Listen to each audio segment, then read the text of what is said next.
I always try to tell people too, whether they're participating as a guest in the retreat or if someone's learning how to host one, that pre and post care is really important for yourself as a retreat leader, but also for your guests. Hi, I'm Kim Tolson and I'm the traveling therapist. It's my passion to teach therapists how to navigate online private practices and multiple income streams so they can travel the world. I'm a digital nomad with a virtual insurance-based private therapy practice and a multi-six-figure coaching business.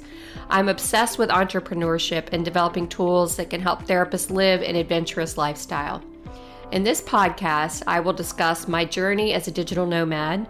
I'll chat with other traveling therapists and help you navigate the complexities of running an online insurance-based practice. I'm so glad to have you with me on this journey. So, your practice is all online. You love to travel. Now what?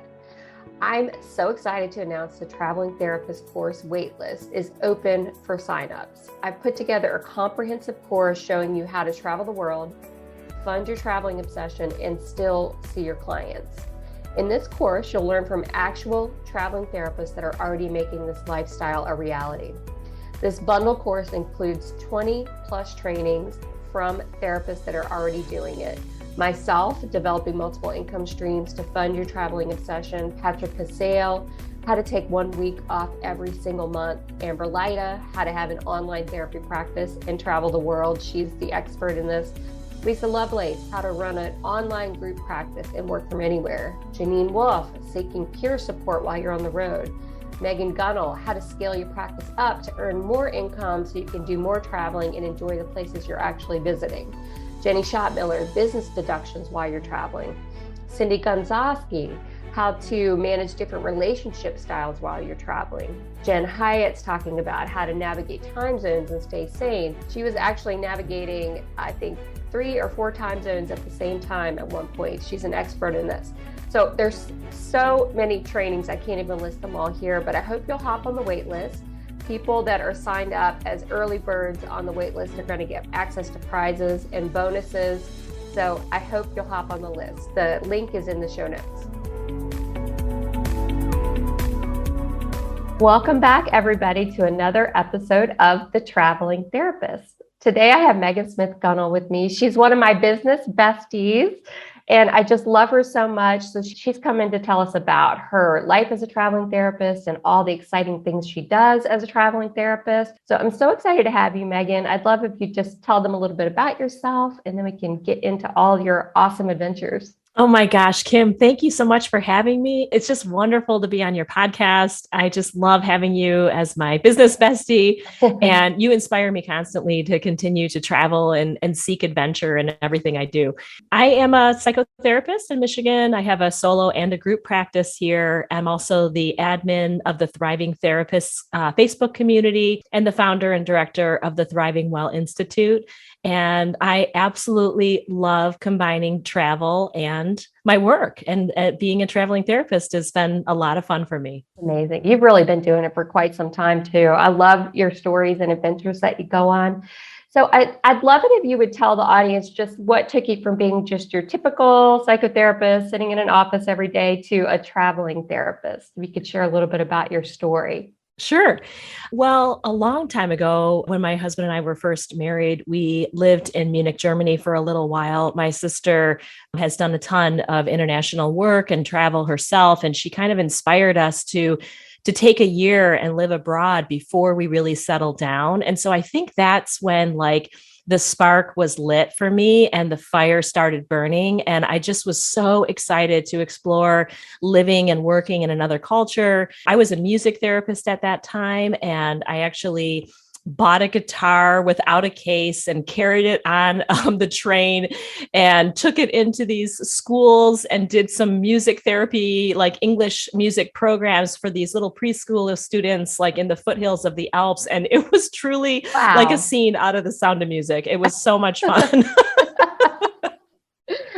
That's amazing. And you really are kind of a hustler, like an entrepreneur in spirit anyway. That's really cool. So you just decided like, hey, I'm going to do this. I'm going to make this career as a music therapist work.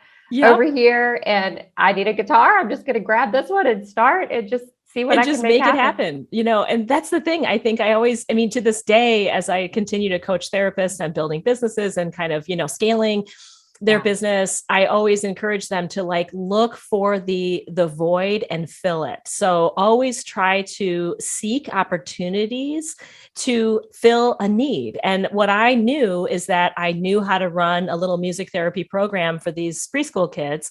And I just kind of hunted down a school that was willing to take me on.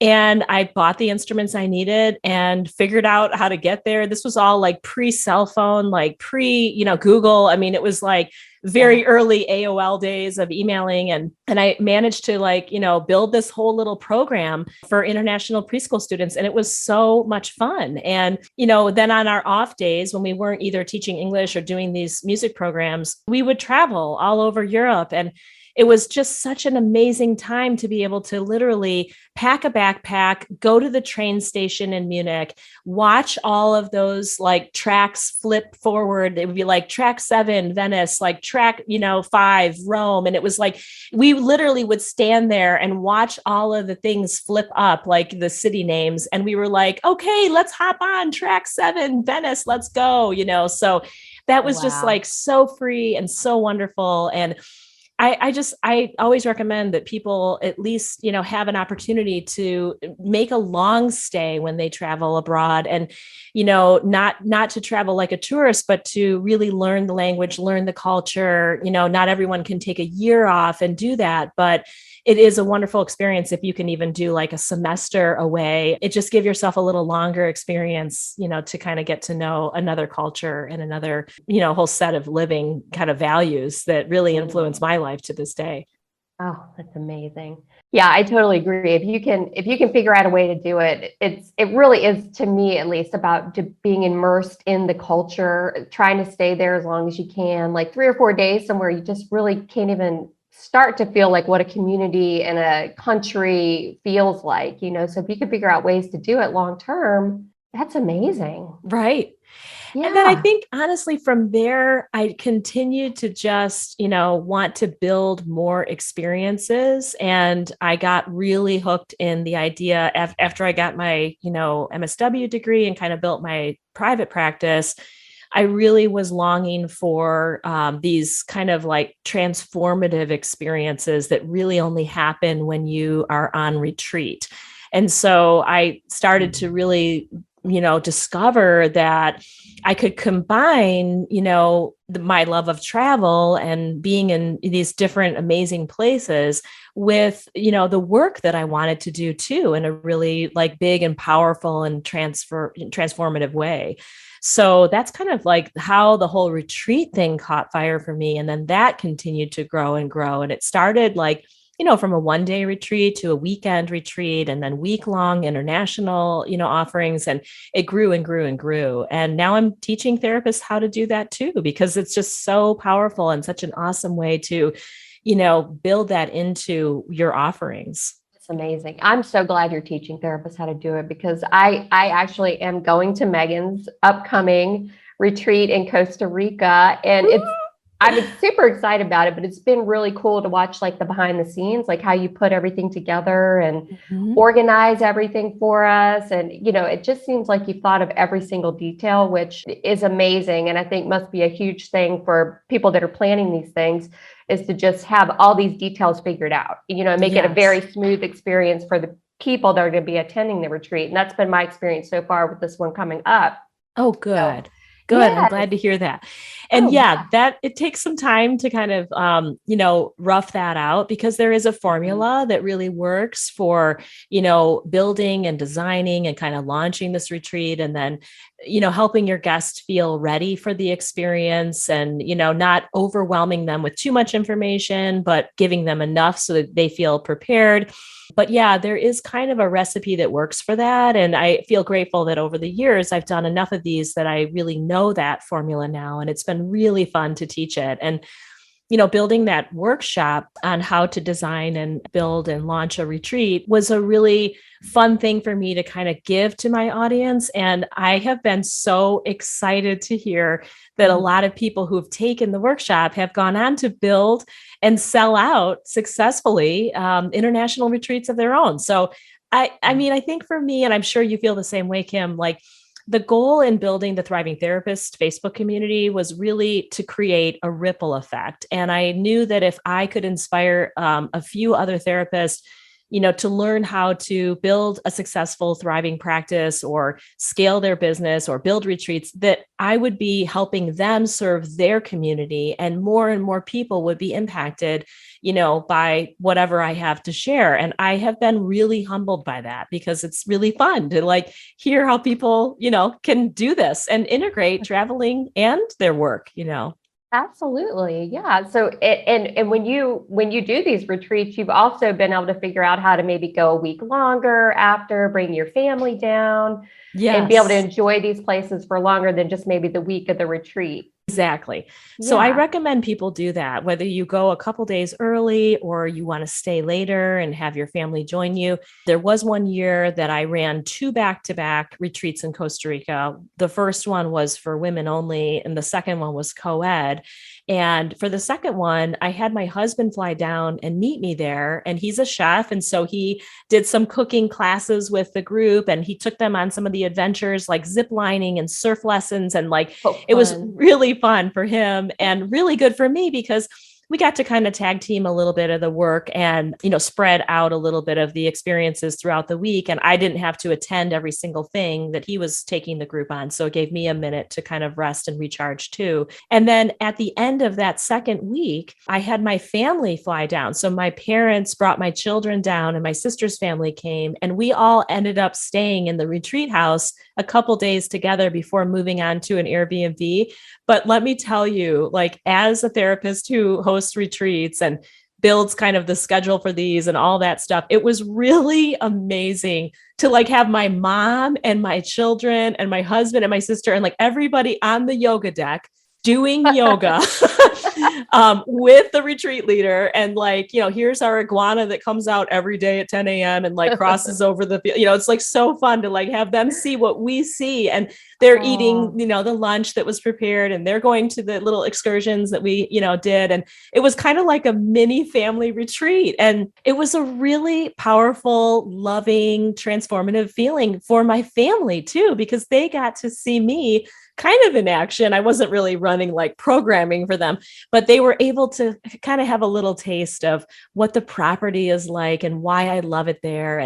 And honestly, it was just a really treasured experience. And then we rented an Airbnb and stayed another week. So I was in Costa Rica almost the whole month of April that year. And that was like a really amazing way to combine vacation, like with work, a little bit of both. Mm-hmm. How did you handle clients while you were down there? Did you see your clients still, or did you take a little sabbatical, or how did you manage that? Because I know people will have that question, like, okay, now what do I do if I'm staying in Costa Rica for a month or, and doing a retreat?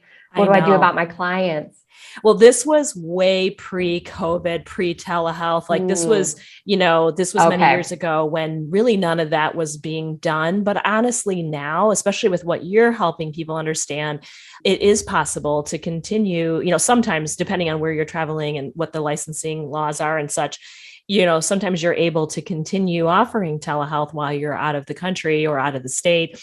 But at that time, I just decided to give myself a sabbatical. And I just thought, I should be able to take 3 weeks off, and I'm working while I'm gone. So it wasn't really like I was off the whole time, but everybody in my practice pretty much knew that I led retreats. And so they knew that at one point or another, I'd be gone for, 10 days or a week and a half. And this one was just a little bit longer. And I set it up so that if anybody needed some sort of extra support while I was gone, I had people in place for that. But it is amazing now with telehealth and what we can do that people are kind of used to the idea of, tuning in on virtual sessions, telehealth sessions for, their continuing care if you're out of the state or out of the country. Absolutely. Yeah, you can do it both ways. And it's an important question to ask yourself. Do you want to go and still see clients? I mean, like you said, it's okay to just take the time off also. A lot of us are, Yes. myself, I'm a hustler. Like, I feel like I've always got to be working. We've got this upcoming retreat and I'm like, okay, well, how's the internet, Megan? Well, I'd be able to check Facebook. And she's like, yes, but don't you want to just have a little downtime? I'm like, yes, I do. That's hard for us, It is. Oh my gosh, it is hard. But that's such a good point. It's like a decision point when you're trying to decide all this traveling stuff. If you want to host retreats or just travel in general, do you want to make it working? Do you want to take the time off? That's something to really think about. And not everything has to be done abroad. Like, there's some years when I host international programming and I get there several days early because I always want to be sure I'm like fresh and ready and not super jet lagged or overwhelmed when I arrive, or just like, I just want to feel grounded and centered when I start some programming abroad, especially. So I always try to go a couple days early, but then on the back end, sometimes I leave the same day that everybody else leaves. But when I get home, I'm sure to schedule a few days off to kind of help myself with integration when I return, because it is really rough. I'll say that, to go from, hosting something super powerful and transformative and then just like hit the ground running with your lineup for your Zoom sessions the next day. I mean, you can't really just do that. So I always try to tell people too, whether they're participating as a guest in the retreat or if someone's learning how to host one, that pre and post care is really important for yourself as a retreat leader, but also for your guests. Absolutely. Yeah. Oh, such important. We always need to be working on integrating that self-care into this stuff. I mean, traveling is self-care, but like you said, it can be exhausting, and, it's okay to just like actually just travel and not see clients the whole time. So that's right. I think like, especially therapists have a really hard time sort of, disconnecting from that weekly rhythm. And, it is possible to do it. You have to prepare your caseload for it well in advance. But of course, if you're planning to host something internationally, about that about 6 months ahead. So you can determine whether or not that means you don't take on new clients that are high risk, or, you kind of adjust your schedule knowing that you're going to be gone. And again, sometimes it's only 10 days. It's like, a week and a long weekend or something. And other times you might want to do, like, I know a retreat leader who hosts at the same facility that I do in Costa Rica. And she takes a week before she leads and has like a little breakdown there. Then she leads 2 back-to-back retreats, and then she takes another week on the back end. So she's definitely there a month every year. And her, her clients just are aware of that rhythm, and they understand that that's, she's offline for that month. I know other therapists too that like spend August in Greece, or like that, they go to Italy for, 3 months or whatever. And somehow they make this rhythm work. So I think we have these myths that are in our mind as therapists that we have to be sort of ever ready for the next client that's coming down the pipeline or any issue that might come up with our clients. But the truth is we're allowed to recharge and, restore too. Absolutely. Yes. And I really like what you said about your clients were kind of already on board with the fact that you're a retreat host, because you would do client-facing retreats and therapist-facing retreats, right? So right.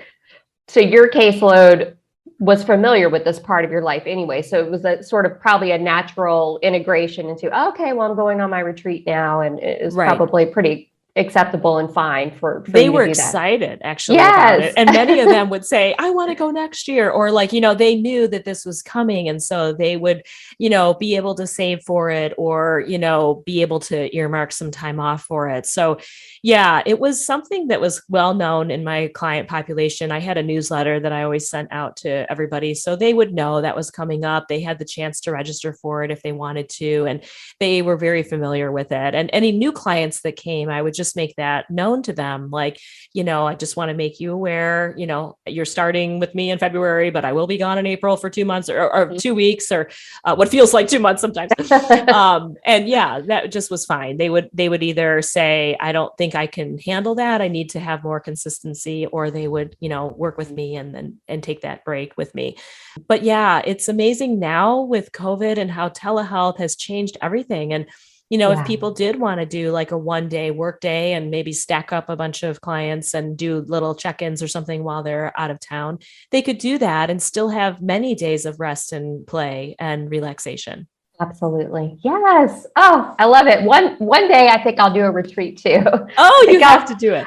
I think, with my Bill Like a Boss membership, I thought, like, wouldn't that be fun to have maybe a little bit of insurance talk, but the rest just have a nice, fun retreat with the members of Bill Like a Boss. I think that'd be so great. I think Yeah. people would love it. And you know what they want the most right now? Community. And I Mm, think everybody really needs that. And when you think about why people attend retreats, that's one of the largest factors. So that's something to keep in mind as you're thinking about building. Like people really want to feel connection, and you can get mhm. that when you build community in a retreat setting. Ah, sounds so fun. And I can't wait for ours. I'm so excited about it. I can't wait to. I'm The so little excited. monkeys on the deck that watch you all day, the yoga. It's going to be so fun. It's going to be amazing. So let's just shift gears a little bit. This is a question I like to ask sometimes in this podcast. In your traveling and all your adventures, has there been anything that's really thrown you for a loop in your traveling? And how did you handle that? Oh my gosh, I have the best story for this. So, Okay. my husband and I, at the end, we lived in Germany for about a year and a half. And at the end, we were feeling really adventurous. And we thought, we're going to rent a car because we didn't have a car over there. Obviously, we were taking the trains and walking. And we were like, we're going to rent a car and we're going to drive to Croatia Oh, from Munich, wow. Germany. And we've heard it was amazing. And this was back in 1999. So, this is like way before Croatia hit the tourism maps. And it was really unheard of. And only our dearest expat, like insider secret type friends who knew all these cool like travel tips were the ones that knew that Croatia was like really this gem of a travel experience. And so again, pre-internet, pre-cell phone, we just grabbed like some tour books and a couple maps and we were like praying we would find our way there. And we drove through all this crazy adventure driving, like through all these border crossings, and we Oh, used our wow. broken German to try to like explain, where we were going and get directions. And it was really amazing. And we got there, we loved it. It was incredible. And on our third day there, we were like, maybe today we should go visit this little island off the coast because we heard it was amazing. And everyone was like, oh, if you're here, you have to see what's on this island. And I was like, sounds great, sign us up. So we took a ferry, we drove our car onto this ferry. And I remember, and I'm a planner. So I remember sitting in the hotel room. I was reading the map and the ferry map and everything. And it wasn't in English. So that was probably my first mistake. And I was like, I think I figured this out. I think I know that it looks like from the map, there's a ferry that goes to the bottom of the island. And then there's a ferry that you can take from the top of the island and right back to the, mainland. And I was like, perfect. We're going to get off. We're going to deboard the ferry at the bottom of the island or whatever you call that. And then we're going to drive through the whole island and enjoy the whole day. And like, see all the little coastline villages and like, eat lunch there and have a great day. And then we're going to get all the way to the top of the island and we're going to catch the ferry back. Well, you can predict.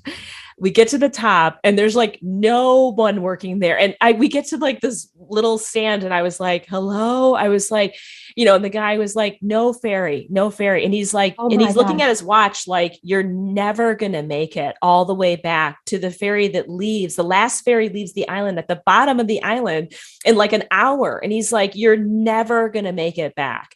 And I Oh was my just looking gosh. at my husband like, we are now stranded on this island Oh my and gosh. we have like nothing with us. And so I remember we were like, let's go back to the biggest little town on this island and see if we can just like figure out housing. Of course, this is again, there's no Airbnb, like there's no internet. Like we're in Wow. 1999, like this is like Yeah. pre everything.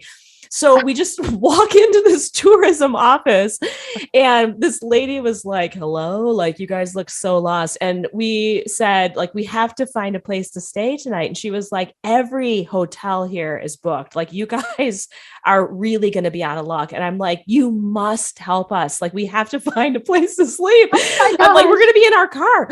And she said, there is one farm that has Oh, a room. It's a goat farm and you can stay on this goat farm. And I'm like, done, just give me the address, And so I like pay her some money and like, I don't even know if this was legit, but like she points us, it could have been like her aunt's like goat farm. And we get to this place and we end up spending the night in this tiny room. And I'm not joking. This could be like right out of a movie. There was like mosquitoes in the room all night and we were like standing on the bed like trying to kill these mosquitoes and no. like we had our clothes, we had no pajamas. My husband put his contacts into a tiny cup of like seltzer water and like we split a piece of gum in the morning because we didn't have toothbrushes. I mean, we were just like, this is an adventure. And it was really fun. And to this day, we love telling that story. I mean, in the moment, we were like, what are we going to do? But it was just a really awesome adventure. And it's kind of like, you as a traveler, you have to be flexible and you have to be ready for anything. And that was just so much fun. But we did it. That's amazing. Oh my gosh. And then I guess the next day you got the ferry. You got back. Next day we got the ferry back and it was beautiful. And actually that night we had a wonderful dinner. I still have the picture on my mantle. It's like 22 years later. It's one of my favorite photos from our time abroad. We ate like kings. We had this amazing seafood dinner. We were like tan and we just like had, we just had found out we had to spend the night. Like we were adventurers, we were just like lost in this island and we just felt like, I don't know, it was really free and wonderful. And we had this great dinner and a great night on the goat farm. And like the next morning we just took off and went back to the mainland. But we to this day, like still kind of cherish that memory. Cause I think when life throws you a curveball, you really learn how to just, I don't know, show up in the moment and roll with it. Absolutely. Yeah. And at the time it can seem so stressful, but then like you're saying, you look back on it, it's like, wasn't that the best when that happened and we got through it and that cool little farm and I love stuff like that. Yeah. I know. It was great. Oh my gosh. What an amazing story. Thank you. Thank you for sharing that. It was really fun. Good lesson too. Just go with it. It'll be okay. Right. Even if you had to sleep in your car, you probably would have been fine. We would have been fine. We would have slept on a beach or something. Everybody kind of has one of those stories where they're like, you won't believe this one, but it's just totally. It was really a great experience living over there. And if I ever get the chance to live abroad again, I would do it in a heartbeat. And, I really loved it. I felt, I don't know, so alive and so in the moment. And I'm a person that values, beauty and I really appreciate the way the cities were set up in Europe. And like, I get a lot of joy and satisfaction out of the markets and the culture and the museums and like, just, I don't know, the history. There's just a reverence I feel when I'm over there that I don't really have in the same way when I'm traveling in the US. And I also love traveling in the US, but it's just a different experience for me. And I don't know, I feel more at home over there. I think it's more my speed. Yeah, I totally agree. I love going all around Europe. And it really is. It feels so much older. You know what I mean? It's just something about it. Absolutely. Yeah. Thank you for sharing that. And you're mentioning your husband and, this is not really a traveling therapist thing, but it's something you and your husband do together. So I'd love if you talk just a little bit about your culinary stuff you guys do, because that takes you all over the world also. Oh, that is so much fun. So when we lived in Europe, we kind of always had this little secret dream that one day we would rent a villa in Tuscany and maybe host like a little culinary tour for people. And we kept thinking about it and thinking about it. And over the course of time, my husband ended up owning and operating a small bakery and cafe in our local town here. And we built an audience kind of from the bakery followers. And we started doing pop-up dinners at the bakery. So every once in a while, we would transform the bakery into these white linen tablecloth, like 5-star restaurant nights. It was a one night only, 3 chefs, 5 courses, and they were like sold out in minutes. And I was the waitress and like my kids would help wash dishes and like my husband would cook with 2 other chefs. And we just had these spectacular, really intimate, exclusive dining experiences. And it was like so unusual because it was in this bakery and like we would set it up like it was like a formal, dining, restaurant like in the evening. And it was really, really fun. And everybody in town really knew about these pop-ups and loved them. Hmm. And after about 3 years of running those pop-ups on a consistent basis, we were like, we definitely have an audience of people who love food and who probably love travel and would love to do this Italy thing. And so Wow. that's also just a lesson for people out there who are thinking about kind of combining travel and work, because if you can think about pitching something to your audience and you have a large enough audience with enough interest in something, then you really have something to sell. And so we built this idea of like, let's rent a villa and take the chefs that do the pop-ups with us and book the whole thing out and do a week over there and go to the markets and do cooking classes and have these amazing dinners, farm to table dinners outdoors, and visit the wineries. And we built it, and instantly it sold out, and we've been doing them ever since, and they have been so much fun. And we're going again in October. We have 2 back-to-back tours over in Tuscany. We rent the most spectacular villa you've ever seen. It's like a movie set.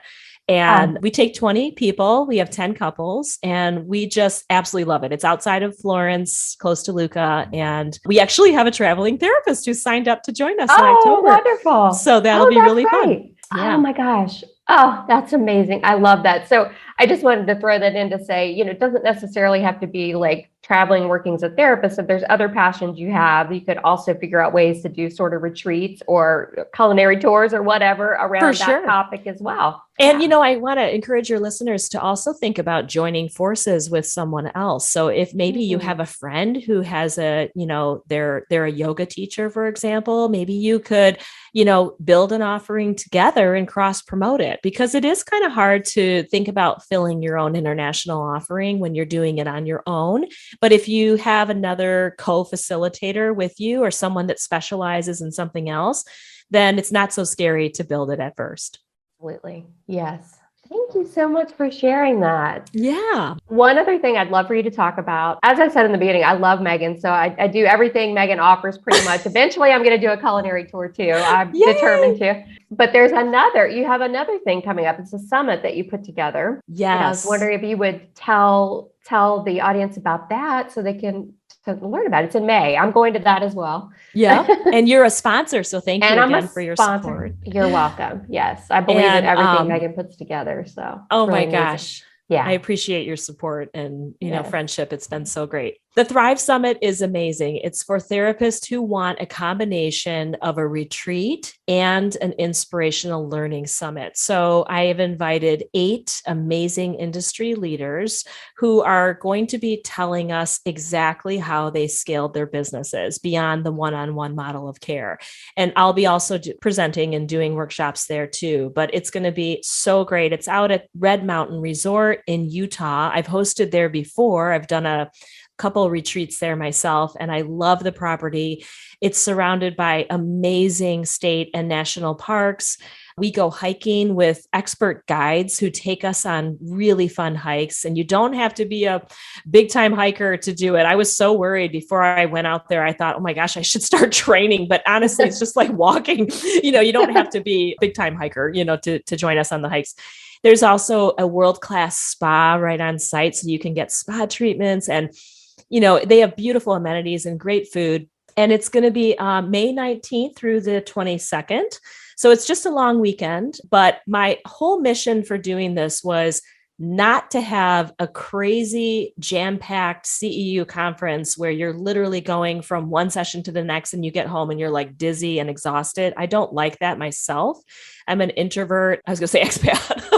I'm an empath, and I'm an introvert and an empath. And I feel like I get overwhelmed when I go to conferences and they're just like, kind of shoving information down my throat. And then I get home and I'm like, I can't even digest it. So I didn't want to design something like that. Instead, I wanted to combine my love and experience with hosting retreats and invite people in for a long weekend of restoration, but also give them real life, tools from experts who can really guide them through the process of learning how to scale their business. So we've got some amazing speakers coming. I can't wait to hear what they have to share with us.